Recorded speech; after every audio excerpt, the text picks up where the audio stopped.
Hafade Guam and beyond. Welcome to the podcast episode of Nguyen Peak Performance. And today, our theme will be mind, body, and relationships. And particularly today, we'll be covering the carnivore diet. So, before we get into the carnivore diet, I just want to ask you, can you give me a quick intro? Who is Jesse Rosario and what do you do? Well, I'm the owner and the nutrition professional at the Boka Box. I am a father of three, gonna be four, and I am pretty much just happy-go-lucky. I tried to make my days as happy as I can, just living day by day, and I have been in the nutrition field for over 15 years. I got my bachelor's at UOG, and then I just kind of like dove into anything nutrition related. I worked at GMH under the nutrition department. Yeah. I worked at UOG doing nutrition education for low income families. I worked at like a nutrition research project that was like studying noni juice, and then moved into like other fruits for different things. Then we started getting to like food safety and stuff like that. Then after UOG, I started working I did like sideline things for insurance companies like Take Care, and there was one more insurance company, I think Select Care. And I was just doing like nutrition education, diabetes education, and stuff like that. And then I got into working at the Department of Education as the state program officer for nutrition. So my main goal there was to find ways to decrease childhood obesity by looking at nutrition within the school system as well as physical fitness.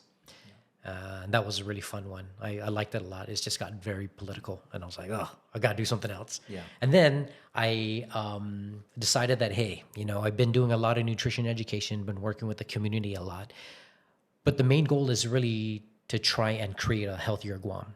And no matter what I did trying to talk to people, right? A lot of times people would hear it and then they would, make some changes in their lives. Majority of the time it would go in one ear out the other. And so I decided that, what would be the best approach for me to really make an impact in someone's life? Even if I just make one person live healthier, that's a big win. And I kind of like figured out like, hey, I'd have to make their meals for them. So you cut all of the work out of trying to think you're doing something to be healthy, right? I do the shopping, I do the cooking. All you got to do is eat. And I started the Boka Box in 2016, and we've been progressing every single year. Been adding new diets, new ways to help people out, new programs, doing new things with the community. And so that's been my focus for the past 7 years, is really just trying to expand the business, but also expanding it in a way where I can reach further in Guam and try to get Guam to be healthier. Yeah. Awesome. So actually, I was going to ask this later, but since we're kind of on this trend right now, or this line of thought, what would you say is your ikigai, or your purpose in life? Oh, man. My purpose in life, I've always had a passion to want to make a difference on our island. Like, I never wanted to look past our island, because for me, it was more of, I was raised here. Yeah. I have deep roots here. My family's from here. The culture and everything brings me back to Guam. And even if I did have the opportunity to go off island for school and everything, which I wanted to do, it never really happened for me. And I kind of, took that as, hey, stay here, do whatever you can here. Given whatever limitations you have or whatever, do the best you can to make Guam healthier. And, when everything is said and done and, I'm at the end of my life, I want to have been known to have made a big impact on Guam health-wise. Yeah. Like I looked at, should I be a doctor? Should I be more in the medical field? And I was like, oh, that's way too much school. Yeah. Yeah. So I was like, okay, food's good, because food for me, like, everything that we do, every major celebration, everything in life that we do involves some sort of food. And rituals around food and things Yeah. like that. Yeah. Yeah. So yeah, I think so. We've known each other probably 7 years. Yeah. And I think that's probably one of the common bonds we have. Yeah. We're not like we don't necessarily hang out, outside of kind of business or meetings or projects that we're gonna work on. We should though. We should, yeah. And I'm trying to build that community and Yeah. have those kind of people in my life. But but I think that bond of trying to make this island healthier is what's kind of been the big connection for us. Yeah. I think over the last 7 years. But despite knowing you all this time, like I didn't even know until more recently about your nickname Chubi. Yeah. Like, where did that come from, and what does that mean? So, my name is Jesse. Yeah. Right. And in Chamorro, the nickname for Jesse is Tzu. Okay. Right. And so I was born in Germany. My dad was in the military, and his name is also Jesse. So people just called us Tzu. And there was, I guess, some friend they had that couldn't say that, and she just kept saying Chu, and that with I guess at that time I was like 1 or 2 or something, and I had this fascination with trains, right? So she would just call me Choo Choo Train. Yeah. And so that, and then so like my nickname is really like Chubi, right? So they took that Choo Choo Train, and my dad is Chu A, and I'm Chu B. Oh, So okay. Chubi, and then it just stuck. And that stuck. Yeah. Okay. Yeah. So yeah, that's a kind of relatively new thing I learned about you, and it's just interesting to know where these nicknames come from. I actually have a nickname that growing up on Guam, that was my nickname. It's actually a Japanese name. So all my St. John's classmates call me still to this day by my nickname, and the way the name came up is pretty actually kind of beautiful or pretty cool. So my nickname is actually a Japanese name, and it's Rin, or if you write in English, Rin. But it was made by getting my mom. If you look at the Japanese or Chinese characters, there's a left and a right side to the characters. So my parents took my mom's left side of her name, and then my dad's right side of the name on the kanji, Okay. on the characters, and then they combined it to make my name, which is Rin. So that basically translates to ethics, morality, principles. In relationship, it means like establishing proper and orderly relationships. So that's my Japanese name, but Rin. Rin. Rin. But when you translate it into English, unfortunately, it becomes Lynn, Lynn. So I got the female name, or predominantly female name. So what did they call you? Did they call you Rin, or Lin, did they call you Lin, Lin? Lin. Lin? Yeah. Yeah. So yeah, a lot of people know me by Lin, or actually a lot of my articles, on PDN and things when I was playing tennis still have Lin and things like that in there. So, but my legal name is Luan. Yeah. Actually, that's probably not even the proper way to say it. It's Lun Nguyen. I can't even probably say it because I don't have the native tongue for Vietnamese. But Yeah, it feels weird when people call me by my real name. by Jesse. Yeah. Okay. Yeah, I mean, so what do you want me to call you now? no, it's Chubi's fine. Chubi, fine. It's more for me. It's like I don't know. I guess just because of my personality, I don't like to be very professional in the sense. You know what I mean? Like very just like I like to be more loose and laid back. More, So whatever feels more comfortable for you. Okay. Like, yeah. Okay. I thought maybe like when I'm in your inner circle, I can call you Chubi. Oh, yeah, call me Chubi. Everyone calls me Chubi. It's weird. It's like someone's like, if I go to the store, right? And we're like, oh, Jess. I'm like, Jess. Yeah. But if they call me Chubi, then I know, oh yeah, that's me. Yeah. Well, let's get to the meat, no pun intended, of the podcast today. So I wanted to cover the carnivore diet. Okay. Can you tell me a little bit about what the carnivore diet is and what it entails? So the carnivore diet essentially is a ketogenic diet. And the biggest difference is that on a carnivore diet, you are eating primarily meat and just meat products. That is it. Compared to a ketogenic diet where you're eating not only meat, but you're also eating vegetables and you are limiting the amount of carbohydrates that you're getting. Now, that limit, it ranges, right? Depending on how you're trying to do this. Typically, people will eat upwards of 20 grams of carbohydrates a day. Yeah. Right. And you and I both know that's super, super little. Right. But for the carnivore diet, you're like totally restricting it. There's no carbs you should be eating. Right. Right. So it's primarily just meat based. And yeah, it takes on a higher or more strict approach to the ketogenic diet because then now you're really forcing your body to get off of carbohydrates and you're forcing your body to tap into fat as a source of energy, creating ketones, and then just eating meat every single day, breakfast, lunch, dinner, meat. Yeah. Yeah. So sometimes, especially in the dietitian's eyes, that could be controversial. But I want to get into like a little bit of data and our own kind of experiences because we both did pretty much back to back, right? We did a carnivore diet. You first did it on your own, and then you kind of rolled it out into Boka Box, and I was more of the test subject before you like officially rolled it out. I think we even did when I first rolled out my ketogenic diet. I think we both did it, right? No, Years ago? Yeah. You haven't done keto? I did keto, yeah, but it still had the veggies and things like that. But we never did an official carnivore diet. Yeah. So, so I guess I'll go first. Okay. On my experiences, we'll kind of talk about just general results and subjective things, right? So overall, I did a 30-day carnivore diet under Boka Box Monday through Friday, and Saturdays and Sundays I would be just grilling steaks, or sometimes if I had to eat out with the family, I would just strictly maybe go to a buffet and just eat the proteins, whether it's pork, fish, whatever. Why did you want to do it though? Why? Yeah.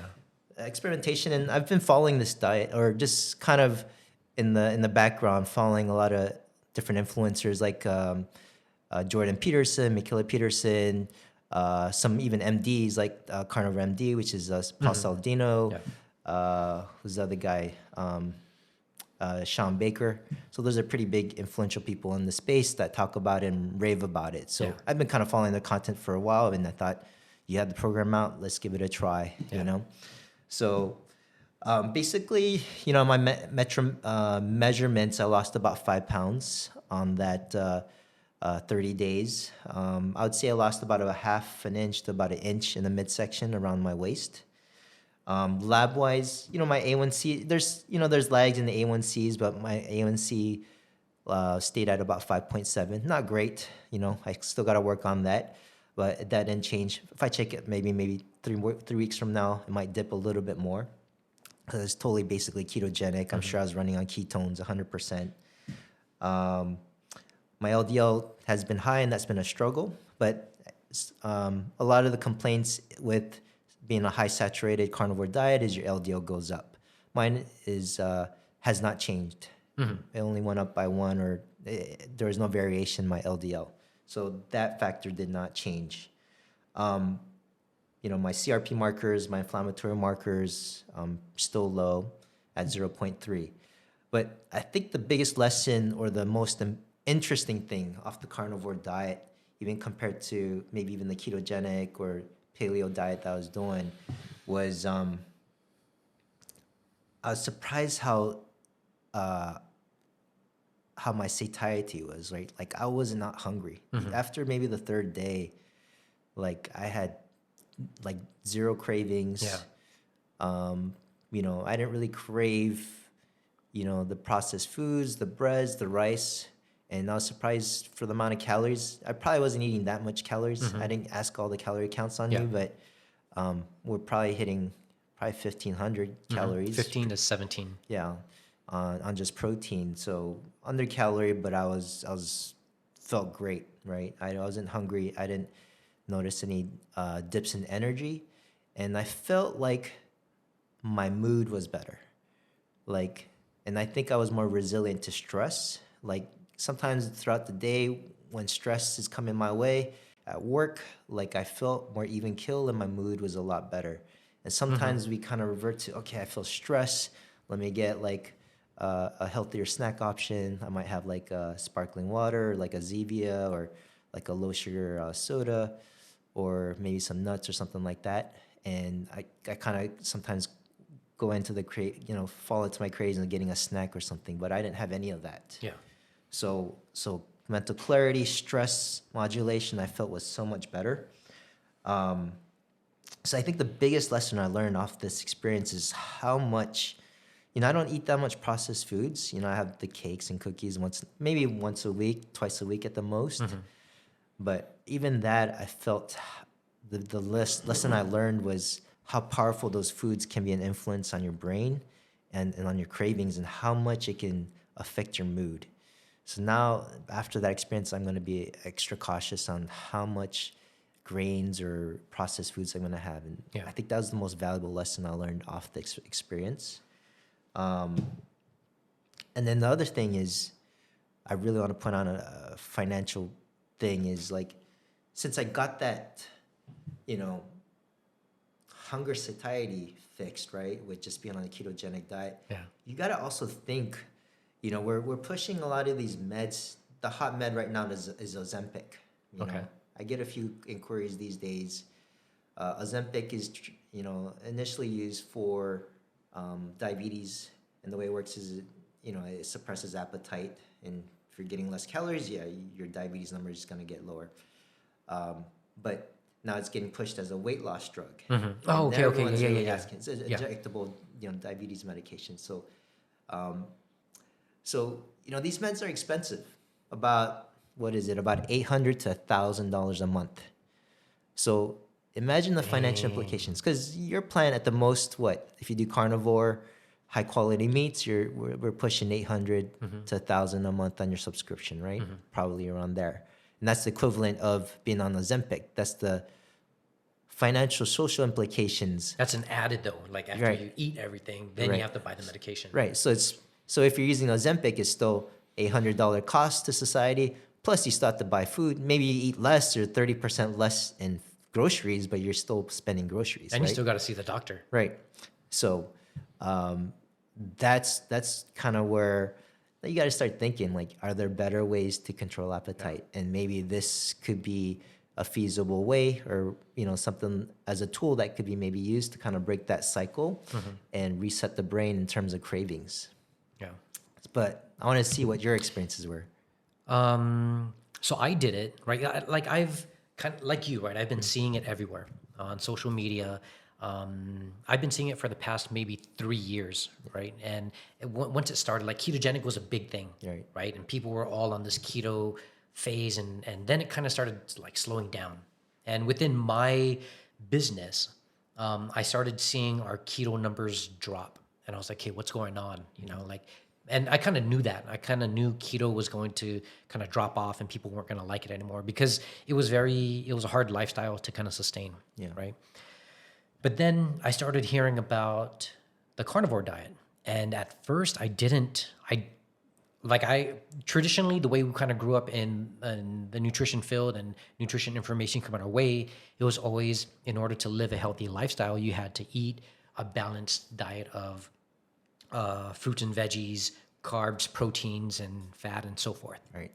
But when this diet came out, it took carbohydrates off of the map. Yeah. And I was like, there's no way that I'm gonna eliminate all my carbohydrates, and more importantly, there's no way I'm not gonna eat fruits and vegetables. Right. And so I was very, very apprehensive about it. I didn't want to do it. But then a friend of mine was like, he had some health issues that he was going through, and he was doing it for almost about a year, and he was raving about it. And he was like, man, What was his health issues he was trying to deal with? I want to say he had some autoimmune disease. And so he was just raving about it, saying, everything that he was going through, it kind of cured. Yeah. And I was like, I'm not going to judge, right? If it's working for you, it works for you. Yeah. Nutrition is different for everybody. And I was like, but I don't mentally, and I don't agree with it. And he's like, well, you never know until you try. And I was like, you're right. I can't say that this is a bad diet or this is a bad eating this is a bad diet or eating plan until I really like dive into it, at least for 30 days. Right. Because every single diet that is on my subscription listing, I've done Right. for at least 30 days. And I did it for that, but also to kind of understand it for myself, because I wouldn't be having this discussion with you if I didn't know, right, how it worked for me. So I was like, okay, fine, I'm gonna do it.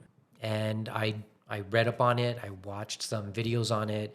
I tried to get a very generalized view of how to make it work for me, but also in the sense how to make it work for somebody else that really doesn't understand it, because it's a very, very new diet. And the one thing that I kept coming across was there's really no data, right? There's not a lot of evidence besides people just self-proclaiming, oh, this works. Anecdotal or testimonial. Exactly, basically. testimonial Yeah. references, right? And that's all I could find. And I was like, okay, well, it's good, because then I got to do it for myself and then give my own self-reflection and my own critique on it. So I did it for 30 days. I want to say I went strict for about 38 days, right? And the hardest thing for me, honestly, was not eating any fruits and veggies. Yeah. Actually, the one thing, I didn't crave the processed foods, but I did crave fruit. Yeah, same. Yeah. And I was, I think it was about the same, about the third day, like all the cravings went away. I didn't have any sugar cravings. I didn't want to eat anything else. But I was getting bored with it after the first week and a half, because it was pretty much the same thing. Yeah. And the way it started off for me was meat, water, and salt, right? And I was like, what? This is boring. I like food. Yeah. So in my business, it's like my whole concept is trying to get food to taste healthy food, right? To taste good for people so that they don't feel like they're on a diet. Right. So when I kept looking at this, I was like, this is not realistic for me. I'm not going to just do steak, salt, and water. And I go, there's way more meat out there, and I need to make sure that I'm mixing it up. So then the second through the fourth weeks, I started, playing around with my protein intake. I went ribeyes, New York steaks. I went sausages, seafood, and pork chops, and so forth, and chicken. Yeah. Right. And I just played around with it. And every now and then, like, you're not supposed to really put any vegetables into anything, but every now and then it would be like, wait, did I put vegetables into anything? No, I didn't. For those 30 something days, it was just straight up either meat or meat with like cheese or something like that. Right. And I would mix everything up just because I needed to experiment with it. But that helped me. Like, mixing up my plate and mixing up my proteins helped me to understand this a lot more. And I went a few days with feeling very, very weird. I think the first week and a half, the first thing I noticed was I wasn't taking a crap. Did you notice that? Actually, no. It was nice and smooth. I think there were days where maybe there's a time where I kind of lost track, right? Okay. Then I was like, okay, maybe I didn't poop for a few days, but I think the most was like maybe 2 to 3 days at the most. That's good. Yeah. Because then, so when I first started doing it, right, I kind of found out that if I'm not eating enough fat, if my meat is not fatty and I'm not eating enough fat, I'm not going to use the bathroom. Yeah. And so it was weird for me. Like, after that week, I think I went like 4 or 5 days. I was like, why am I not using the bathroom? Like, I'm used to using the bathroom like at least twice a day. Yeah. Right. And it was a habit. Just go in and sit down. I'm like, nothing. Like, I'm like, this is weird. And so then I started talking to my friend about it, and he's like, oh, you're not going to use the bathroom as much because you're not intaking any fiber, and everything, the fat and the protein that you're eating is getting digested and used up readily by the body. And I was like, okay, that makes sense, right? But then it got to the point where when I was doing a lot more reading into it, then I kind of noticed like, oh, I'm not eating enough fat. I'm eating a lot of protein. It's just I need to up my fat. So I started adding a little bit more fats into my diet, and then it was like every day or two, then I would use the bathroom. Okay. But that was a weird one for me. I don't know if I liked it or not. Yeah. I think the other thing is I never got the keto flu. Like I went just because my fiance is pregnant, right? So I was like, hey, it's her first kid. It's gonna be my fourth, but I'm gonna enjoy this with her, the experience. So whatever she's craving, I'm gonna eat. And I ate ice cream at night and I snacked at night with her. But then it got to a point like I need to make a change. Right? Yeah. I need to be healthy. I need to look the part. And so doing this, it was like I thought I would get the keto flu, but I never got it. Yeah. So that kind of tells me like, okay, my body is kind of fat adapted. Yeah. You know, what was another thing that I noticed? Like how was your mood or energy levels? Energy level was steady. Yeah. Like it was. That's the one thing I liked about it was I never kind of like you. My mood was pretty much just was there. I didn't stress out too much about anything, and typically I don't. Yeah. But I wasn't getting stressed out about much. My energy levels were really good. I did lose 5 pounds, so I lost 5 pounds, and I didn't work out. Like within the whole 38 days, I think I worked out maybe 2 or 3 times, just because I was so busy, and I just at that time I just couldn't, right? But I was able still to lose 5 pounds, and I felt really good about it, which then tells me like, hey, if I really added a fitness program into my eating habits and like combined them, imagine how much more weight I would have lost. Yeah. That actually gives me a reminder. So I never stopped working out. And, I was a little afraid if I, cut my carbs out completely, like what would happen to my strength, right? Because a lot of times it's very kind of well known that carbs are helpful for strength and Also explosiveness development, and things like that. And I was, definitely probably burn up a lot of my glycogen. But actually, my strength didn't go down in the gym. I think the only one day that it did was more related to sleep. I didn't sleep that night before, but yeah, my reps are still good. My strength was still good, so I didn't suffer in that. So I think one of the other things that I noticed when I was doing the carnivore diet was that, man, I just lost my train of thought. Oh, sleep. Like my sleep was a lot better. Like I would go to sleep and I would I'd feel good when I woke up. Yeah.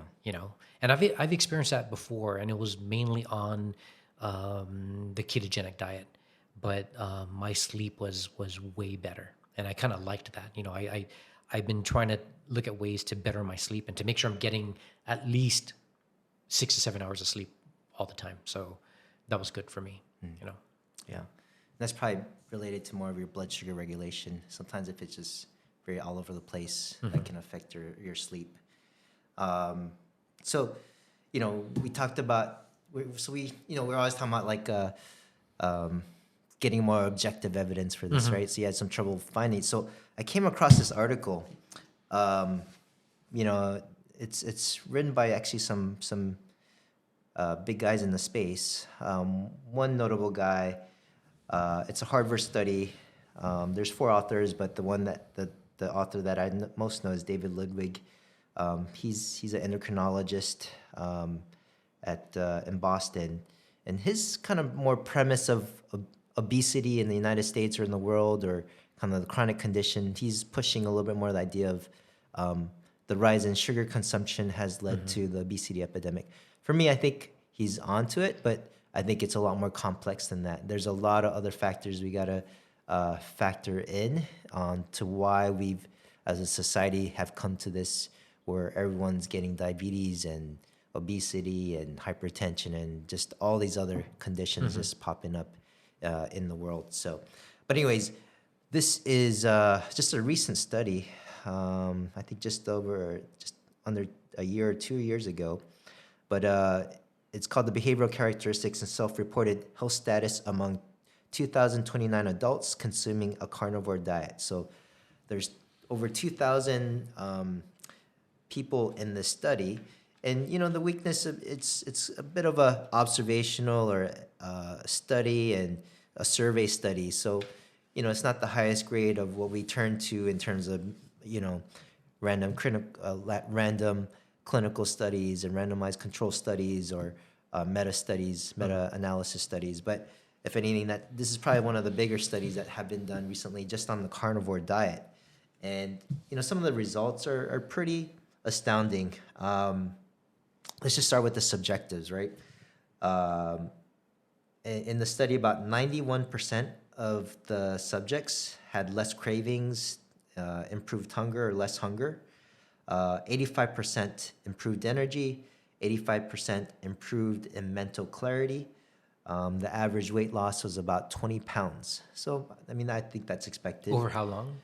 So yeah, I should have gone through a little bit more of the details of the study. So the minimum amount of time that the subjects had to do the study was 6 months, but the median time frame was about 14 months.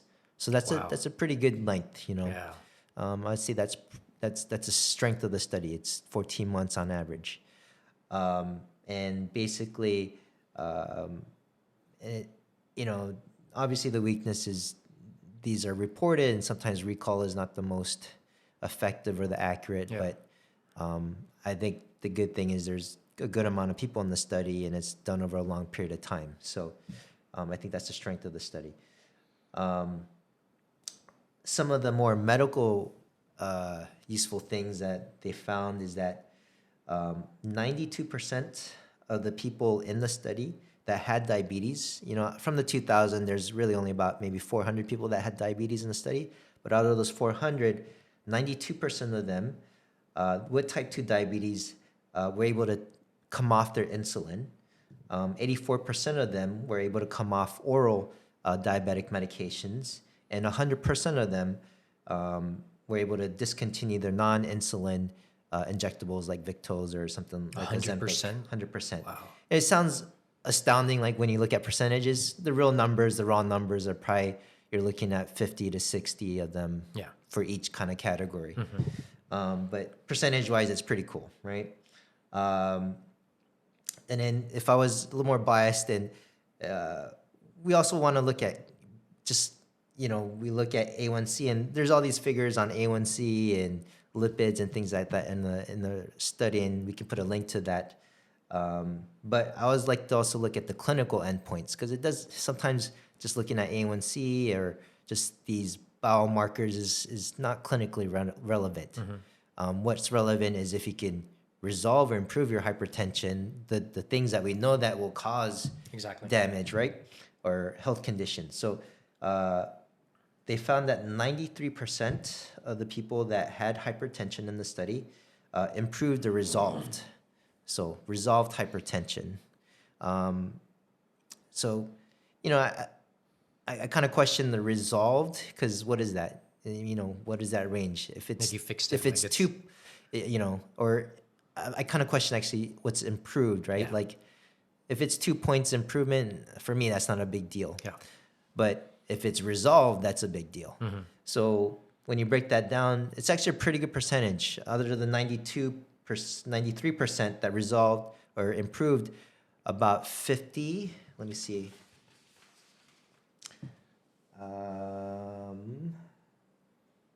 About 61% of them resolved. So there's actually more resolved than improved out of that percentage. Yeah. So a vast majority of them actually resolved hypertension. 92% improved their or resolved their dermatologic or skin conditions. That was a big thing that, who was I talking to? Somebody that was on our carnivore plan. She was saying that she had skin issues, and within 2 weeks, like, it went away. Yeah.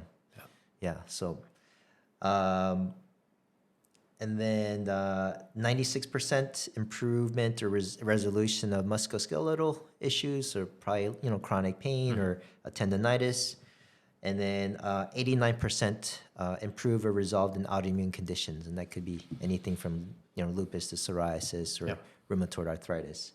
So, those are pretty cool numbers, and even if there's just improvement or resolution, that I think those are pretty cool percentages. So that's one of the studies the more well-known studies on the carnivore diet, and hopefully, there would be more funding to study this. One of the things that I get a lot of are people that are interested in doing the carnivore diet, but the drawback and the reason why people are apprehensive about it is because a lot of the people coming in, at least to talk to me, right? They have issues with cholesterol, and they're like, "Oh, will the carnivore diet help or reduce my cholesterol?" And I'm not a medical expert, and I tell them, there's not a lot of research going on that says yes is going to do that. But that's one thing I wanted to ask you is like from your standpoint, right? Being a medical professional, how do you think the carnivore diet deals with cholesterol issues? Yep. So that's probably going to be the biggest issue with the carnivore diet, the lipid changes. And if you look at the data that presents here in this study, there were about 429 people with existing cholesterol issues. And out of those 429, 27% resolved their cholesterol issues, 29% improved, 18% unchanged, 19% worsened. So there was that percentage that worsened, and I'm guessing it's probably just the LDL. Probably, I'm pretty sure the HDL triglyceride is unchanged or Well, of or course, improved. if you're eating a lot more saturated fat, right, your LDL is going to go up. Yeah. So I think it gets more nuanced, and this is where it gets very individualized. And those are the risks you have to consider if you have cholesterol issues, and if you deem that as the main thing you're trying to solve for, then carnivore may not necessarily be the best thing. But I think when I go back to lipidology, I think we as doctors ask the wrong question sometimes. We sometimes label LDL as the bad cholesterol. Okay. And when you look at all the randomized control studies, all the studies and correlations say yes, high LDL also linked with heart disease. But I think we as doctors have to ask why the LDL is elevated. Sometimes I think the LDL is elevated in response to something else. And I think the answer to that is inflammation. So I think we should be more solving for how do we resolve chronic inflammation and not just chase the LDL, and factor that into the planning of improving someone's health. But also say that there is a subset of people, including myself, that have the genetics, like a ApoE 3-4, where we tend to be more hyper absorbers of cholesterol.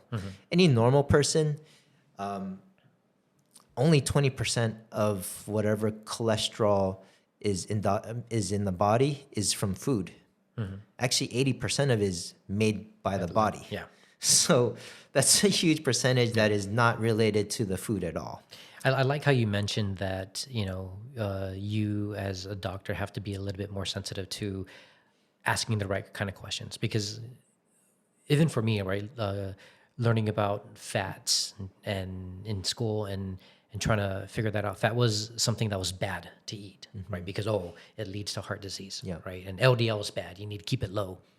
But when I was going through this journey and looking at a lot more research like this, I kind of found out that LDL isn't totally bad, right? LDL does good things within your body as well. And it's not indicative of you being unhealthy. Just because you have high LDL, that doesn't mean you're going to have heart disease, right? I think it's a combination of a lot of things that lead to that. So, I wanted to see whether or not you thought like, okay, is the carnivore diet something that if somebody has high cholesterol and they want to find ways to fix it, is this something that they should at least try? Yeah. I think in my estimation, 30 days or even 60 days, 90 days, you're probably not going to get a heart attack after the carnivore. I don't want to make these medical claims online, but I mean, it's a pretty short time, but I think if you've tried the traditional things and you're not getting the results, and if you really gave it a try and you tried it for 6 months, a year, and you give it all your all and your numbers aren't changing, then I think it's reasonable to try something different, right? Different path and see if you get different results. And these days when I look at diet, I don't see diets as necessarily good or bad. I think, or just macros or a particular macro is bad, right? because we all need them to a certain degree. I think I approach it a little bit more on an individual basis and look at the person in front of me, look at their labs, look at even what they're willing to do. Because some people are not going to be willing to do the carnivore. I'm not going to be inclined to do a vegetarian diet. It may probably help my LDL, most likely, but I don't think it's a lifestyle I'm willing to accept at this point. I want to find other ways. So, Well, that's kind of like me. Like I've gone, the 30 something days on a carnivore diet, and I don't think it works with my lifestyle. I like fruits and vegetables. So my eating habit is primarily that fruits, vegetables, and meat. Yeah. I go lower on the carbohydrates, but I'm not going to be super restrictive, but I liked the effects of what carnivore did for me. I understand it more. But is it the right diet for me? I don't think so. yeah. So I think, when you go, and I have recommended the carnivore diet to just a subset of people. I think for the overall general population that are trying to get healthy, I think the carnivore diet is not necessarily the path. I think the general, if I were a betting man, what would be the general principles or core things that people should follow is just limit the amount of processed foods they eat. Watch their oils, make sure they're not intaking oxidized oils, and really eat the foods that don't have the least amount of chemicals. Because I think a lot of the chronic conditions are coming from more of the chemical exposure that we're coming through and just the overall lifestyle that we're exposed to, our modern lifestyle, and not just the carb, not just the fat, in a particular diet. But the people that I may recommend or venture out to people on using a carnivore diet is particularly autoimmune conditions, because this is a particularly hard condition to reverse, and the general treatment for autoimmune is immunosuppressants. And I don't think that's necessarily all that healthy either, right? So if a diet can alleviate most of the symptoms, I would take that any day over over a immunosuppressant medication. But I think the way it works is, in this community of carnivore is a lot of the autoimmune conditions and maybe some of the chronic conditions are due to sensitivity to certain foods, right? Particularly the most common are the grains, beans, because the theory is that on the carnivore side is that plants are stationary and don't want to be eaten. So the only defense mechanism is to produce chemicals to inhibit being eaten. So, the nightshades like the tomatoes, peppers, eggplants have certain chemicals that make it inflammatory. The beans can have lectins, oxalates, and leafy greens. So they have some, defense mechanisms. That's kind of, do I agree with that? I'm not too sure on that data. But in the community, it has helped people, because basically a carnivore diet is the ultimate elimination diet. You're only eating one thing, basically, right?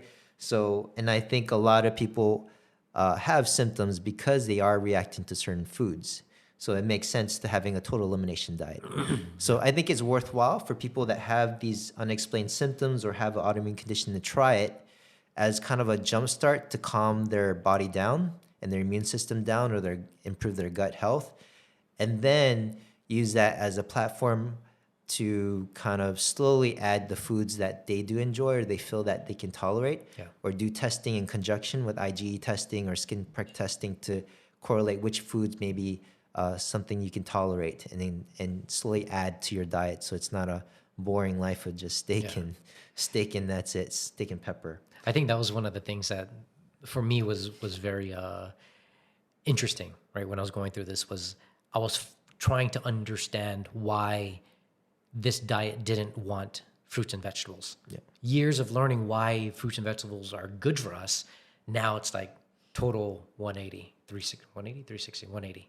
Right? And now it's like, okay, why? Why no fruits and vegetables? And then reading about the oxalates, reading about all the inflammatory markers and the chemicals in the plants. I'm like, okay, but good versus bad.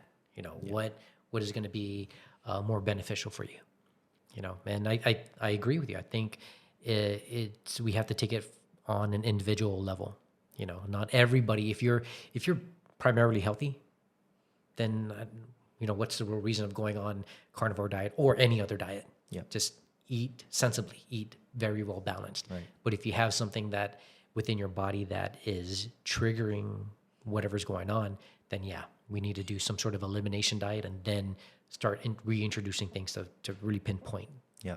Right. And it's just, I mean, I have elimination diet protocols, but it's kind of complicated.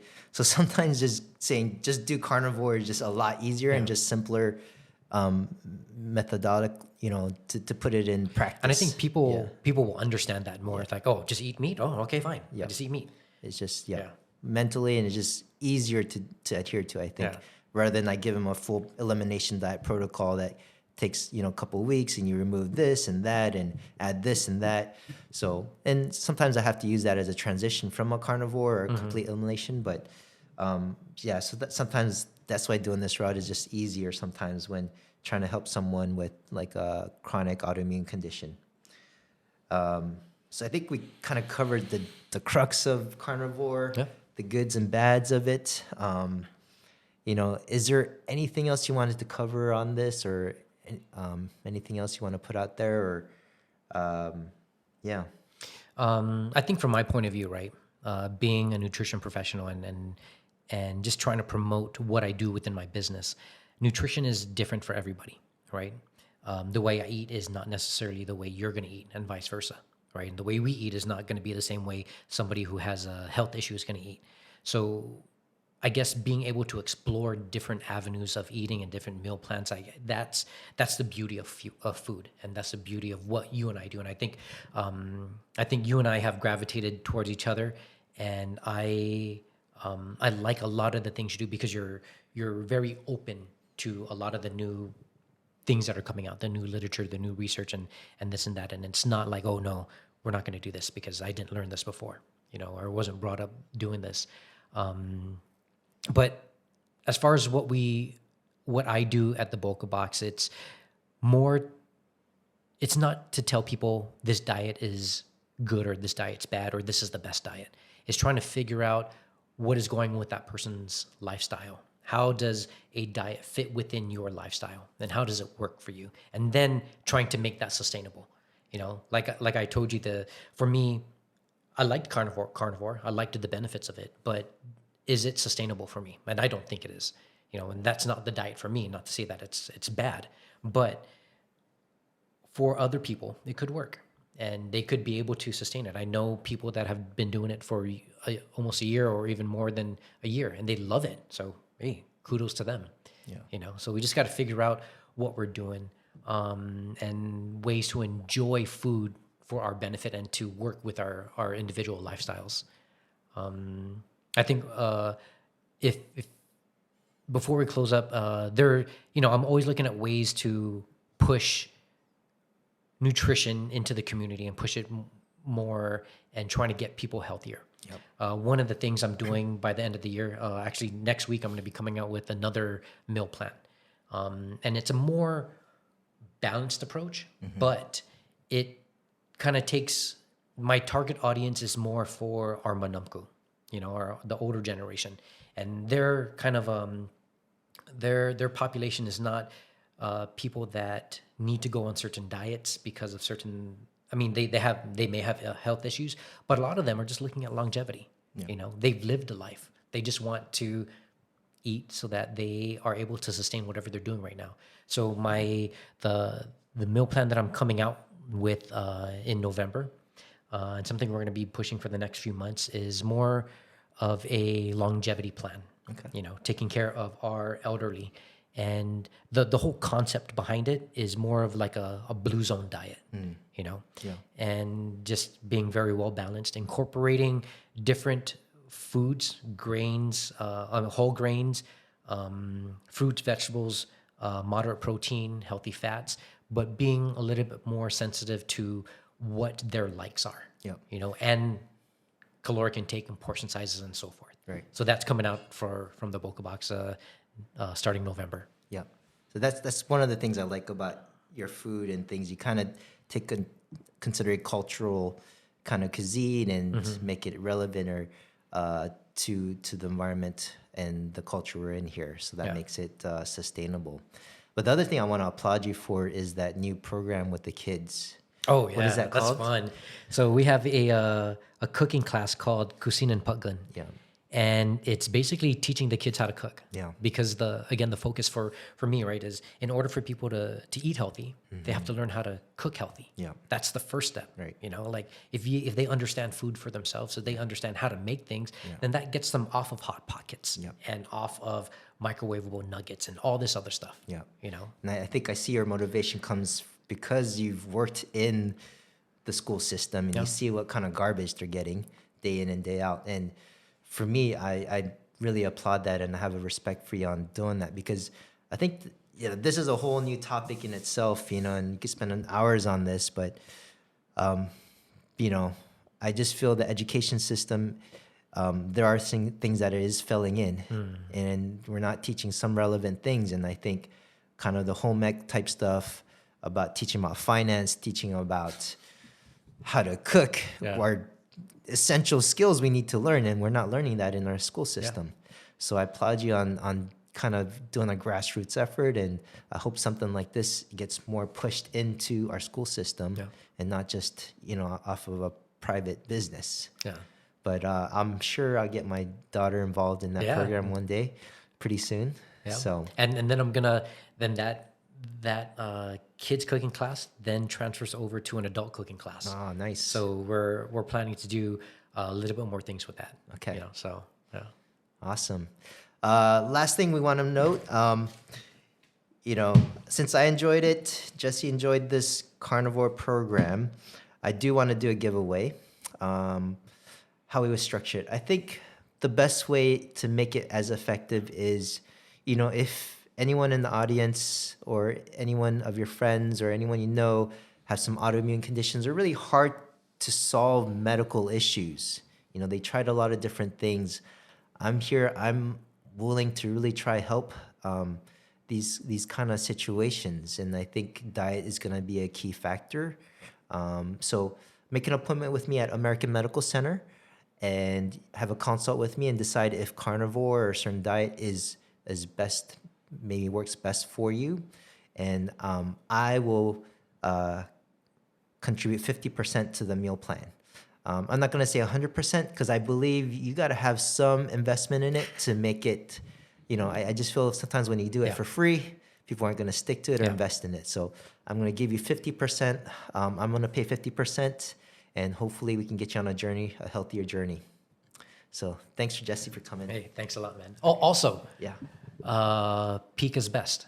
Oh, yes. Yeah, vote for Boka Box for most healthy food. I don't know why Subway's on there, but hey, man, they win every year. We've been brainwashed. But anyways. But also you, right? Yes. So yeah, vote for me as well for best family physician. Yeah. He's my physician, by the way, so